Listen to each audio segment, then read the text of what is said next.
Subscribe to Technical Tricks by me. This is the part 2 of ethical hacking. So must watch the previous part of ethical hacking. So we are going to delivering a lecture on about how many type of hacking. So let's achieve in Hindi language. Guys, ये ethical hacking का part 2 है जिसमें हमें type of hacking के बारे में पढ़ना है। बेसिकली हैकिंग 6 प्रकार की होती है, जैसा कि आप देख रहे हैं। पहली website hacking, second ethical hacking, third network hacking, forth email hacking, fifth password hacking and six system hacking. तो सबसे पहले हमें इसके वेबसाइट हैकिंग के बारे में पढ़ना है, तो चलिए जानते हैं इसके बारे में। वेबसाइट हैकिंग उनके लिए समझना बहुत ही आसान होगा जिनको पहले से वेबसाइट बनाना आता है। तो गाइज, सपोज़ करो आपने एक वेबसाइट बनाया और आप उस वेबसाइट से रिलेटेड फाइल्स को, कंटेंट्स को एक अलग फ़ोल्डर में रखते हैं और उस फ़ोल्डर का नाम रखते हो टेक्निकल ट्रिक्स। अब वेबसाइट बनाने के बाद आप ये एक्सपेक्ट करते हो कि इस वेबसाइट को यूज़र कहीं से भी और कभी भी किसी भी वक्त एक्सेस कर सके। तो आपको इसके लिए एक सर्वर की ज़रूरत रहती है। तो आप एक सर्वर यानी कि डोमेन परचेज करते हो। ऐसी जो है एक सर्वर ऐसी मशीन होती है जो 24/7 इंजीनियर्स की देख-रेख में, और ये मशीन 24/7 ऑपरेटिंग मोड में रहती है और बहुत सेफ़ हो ऐसे, और ऐसे मशीन को हम सर्वर या वेब सर्वर के नाम से जानते हैं। क्लियर? तो आप इस वेबसाइट को होस्ट करोगे, यानी कि अपनी वेबसाइट को वेब सर्वर पे अपलोड करोगे। तो वेब सर्वर पर तो आप बोलोगे कि आपने वेब होस्टिंग कर दी। वेब होस्टिंग करने के बाद में अगर या आप वेब होस्टिंग नहीं करते हो तो आपकी वेबसाइट को कोई भी यूज़र कहीं से भी एक्सेस नहीं कर पाएगा। तो आपको पहले ये ज़रूरी होता है कि आप वेब होस्टिंग करें, और वेब होस्टिंग करने के बाद आपकी वेबसाइट को कहीं से भी और कभी भी कोई भी यूज़र एक्सेस कर सकता है। अब हैकिंग की बात करते हैं। तो हैकिंग में दोस्तों, हैकिंग की बात करते हैं कि अब हैकिंग की बात करें किस तरह से हैक हो सकती है वेबसाइट आपकी, और किस प्रकार से हो सकती है। सबसे नॉर्मल सी कॉमन हैकिंग के बारे में समझते हैं। आप सपोज़ करें कि आपकी वेबसाइट को यूज़र एक्सेस कर रहा है, तो आपकी वेबसाइट के कंटेंट्स शो होंगे यूज़र के सिस्टम पर। अब हैक होने के बाद क्या हो सकता है कि आपके इस वेबसाइट के कंटेंट हर किसी यूज़र को अलग-अलग दिखाई दे सकते हैं, या फिर किसी को कुछ अलग कंटेंट दिखाई दे सकता है, या किसी को ब्लैंक दिखाई दे सकता है, या फिर कुछ इस तरह का मैसेज भी हो सकता है, या हैकर्स अपना नाम प्रेजेंट कर सकता है, this is hacked by Vishnu Diwakar, ऐसा कुछ भी हो सकता है। तो ये कॉमन हैकिंग है। तो इसके बारे में आइए डीपली पढ़ते हैं, समझते हैं कि ये कैसे हो सकती है। तो ये जो आपका वेबसाइट का टेक्निकल ट्रिक्स नाम का फ़ोल्डर है, जो कि वेब सर्वर पर अपलोड हो चुका है। अब कोई भी यूज़र इस वेबसाइट को एक्सेस करने को या ओपन करने की कोशिश करेगा तो सिंपली उस क्लाइंट के सिस्टम से रिक्वेस्ट इस वेब सर्वर पर आएगी, और उस वेब सर्वर पर इस टेक्निकल ट्रिक्स नाम के फ़ोल्डर के अंदर फाइंड किया जाएगा कि ऐसी कौन सी फ़ाइल है जिसके लिए यूज़र रिक्वेस्ट कर रहा है। तो बेसिकली जो सर्वर के अंदर जो फ़ोल्डर है, उनमें उस फ़ोल्डर के अंदर एक फ़ाइल होती है index.html। जनरली इसी नेम से ये फ़ाइल होती है।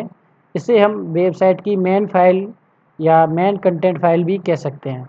और अगर कोई भी क्लाइंट उस वेबसाइट को रिक्वेस्ट करता है तो वो index.html फ़ाइल को ही रिक्वेस्ट करता है कि मुझे इस वेबसाइट की index.html फ़ाइल ओपन करके दी जाए।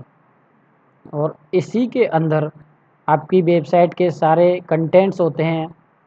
अब यह वेबसाइट वेब सर्वर पर है और आप इसमें कुछ चेंज करना चाहते हैं, तो दो तरीके हो सकते हैं उसके।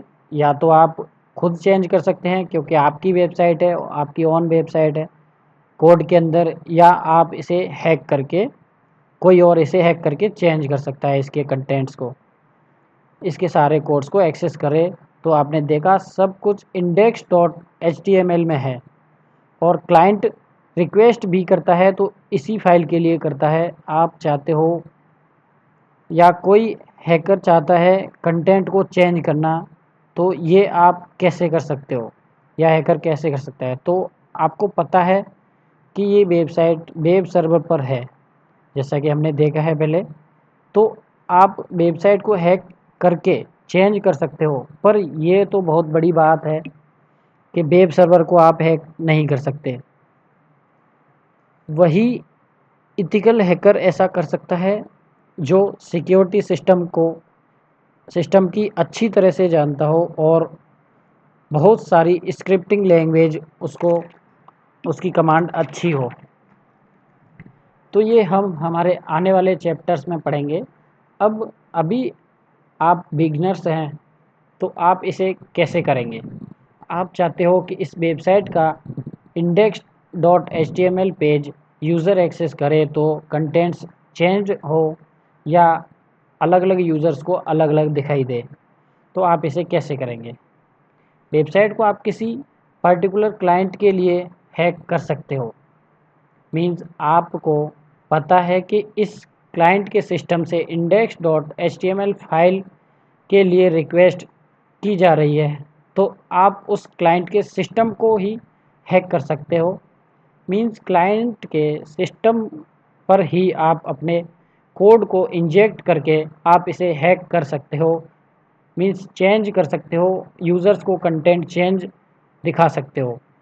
तो हमेशा ध्यान रखें कि जब भी किसी वेबसाइट की रिक्वेस्ट सर्वर के पास जाती है और सर्वर पर उस रिक्वेस्ट को ध्यान में रखते हुए आउटपुट यानी कि रिटर्न रेस्पॉन्स दिया जाता है, तो आपको क्लाइंट के सिस्टम पर रिटर्न आउटपुट पहुंचने से पहले आपको बीच में ही अपने कोड को इंजेक्ट करना होगा। यानी कि किसी क्लाइंट ने आप ब्राउज वेब सर्वर पर रिक्वेस्ट भेजी, सर्वर वहाँ से आउटपुट देगा, आउटपुट क्लाइंट के पास पहुँचने से पहले ही बीच में ही आपको अपने कोड इंजेक्ट करने होंगे, और उसके बाद चेंज करके आप जो भी कंटेंट दिखाना चाहते हैं कर सकते हैं। तो आप अभी बिगिनर्स के अनुसार ये कर सकते हो। आप पूरे इतने बड़े सर्वर को हैक एकदम से हैक नहीं कर सकते। मीन्स आप डायरेक्टली किसी वेबसाइट को हैक नहीं कर सकते या वेब सर्वर को हैक नहीं कर सकते। आप ऐसा तभी कर सकते हो जब आप नेटवर्क एक्सपर्ट हों और नेटवर्क में आपका बहुत ज़्यादा अच्छा कमांड हो।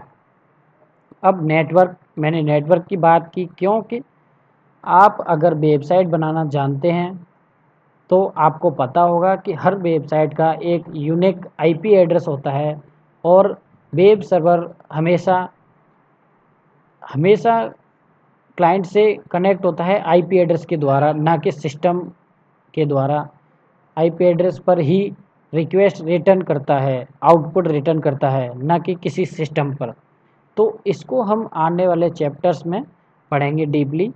हम अपने टॉपिक पर आते हैं। तो आप अभी बिगनर्स हैं तो आप क्लाइंट के सिस्टम को हैक कर सकते हैं, पर यहाँ क्लाइंट का सिस्टम भी हैक नहीं हो रहा है, बल्कि क्लाइंट के सामने जो कंटेंट शो होंगे वो एलिजुएशन यानी कि चेंज यानी कि उसको अलग तरह से रूप में चेंज होकर शो होंगे, क्योंकि आपने क्लाइंट को सिर्फ यह दिखाया है कि इस फाइल में वो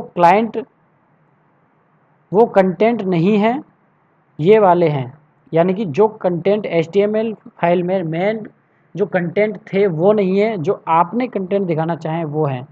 अब अगर आप इस स्क्रिप्ट को इंजेक्ट करना चाहते हो तो आपको बहुत सारी कंप्यूटर स्क्रिप्ट लैंग्वेजेज आनी चाहिए, जिनमें कमांड अच्छी होनी चाहिए। सबसे पहली लैंग्वेज होती है जावा स्क्रिप्ट, उसके बाद आपको पीएचपी आनी चाहिए एंड एसक्यूएल आना चाहिए, और एसक्यूएल का एक छोटा सा पार्ट है इंजेक्शंस, तो वो आपको अच्छे से आने चाहिए।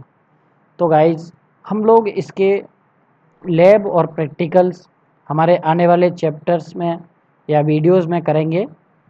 तो मैं आपको यही समझा रहा था कि एक बिगनर्स हैकर सर्वर हैक नहीं कर सकता।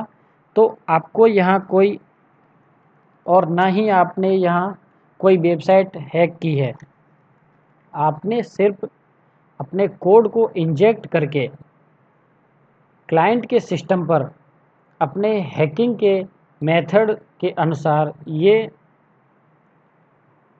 इल्यूजेट किया है, ऐसा शो किया है कि ये वेबसाइट ऐसी नहीं है, आपने जो दिखाया है वो है।